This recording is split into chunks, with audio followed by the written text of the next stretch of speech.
Melaghar motor stand সংলগ্ন এলাকায় Indian red cross সোসাইটির উদ্যোগে একটি বিনামূল্যে স্বাস্থ্য শিবির অনুষ্ঠিত হয়। সকাল থেকে শিবিরে স্থানীয় মানুষের ব্যাপক সাড়া লক্ষ্য করা যায়। শিবিরে আগত রোগীদের স্বাস্থ্য পরীক্ষা ও চিকিৎসকদের পরামর্শ দেওয়ার পাশাপাশি বিভিন্ন রক্ত পরীক্ষার ব্যবস্থা করা হয়। এছাড়া HIV পরীক্ষাও করা হয়। অভিজ্ঞ স্বাস্থ্যকর্মী ও ল্যাব টেকনিশিয়ানদের তত্ত্বাবধানে প্রয়োজনীয় পরীক্ষা নিরীক্ষা সম্পন্ন করা হয়। স্থানীয় বাসিন্দারা জানান, অনেক সময় দূরের হাসপাতালে গিয়ে চিকিৎসা ও পরীক্ষা করানো তাদের পক্ষে সম্ভব হয় না। ফলে এলাকায় এমন স্বাস্থ্য শিবির আয়োজন হওয়ায় তারা উপকৃত হয়েছেন। আয়োজকদের মতে, সাধারণ মানুষের কাছে স্বাস্থ্য পরিষেবা পৌঁছে দেওয়া এবং স্বাস্থ্য সচেতনতা বৃদ্ধি করায় এই উদ্যোগের মূল লক্ষ্য।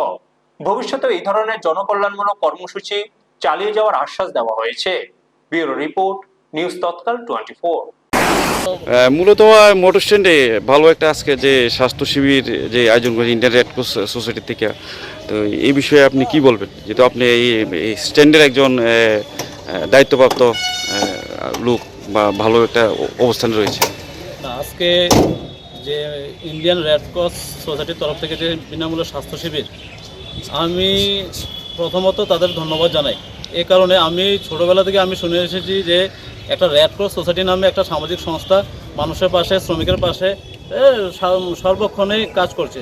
তো আজকে যেহেতু মেলাঘর মোটর স্ট্যান্ডে আমাদের শ্রমিকদের বিনামূল্যে চিকিৎসা পরিষেবা যে দেওয়া হচ্ছে, চক্ষু, বিভিন্ন টেস্ট, তো আমি আমার ব্যক্তিগত তরফ থেকেও আমি ইন্ডিয়ান রেড ক্রস সোসাইটির যারা আমাদের এখানে কর্মকর্তা এসেছে তাদেরকে আমি অসংখ্য ধন্যবাদ জানাই।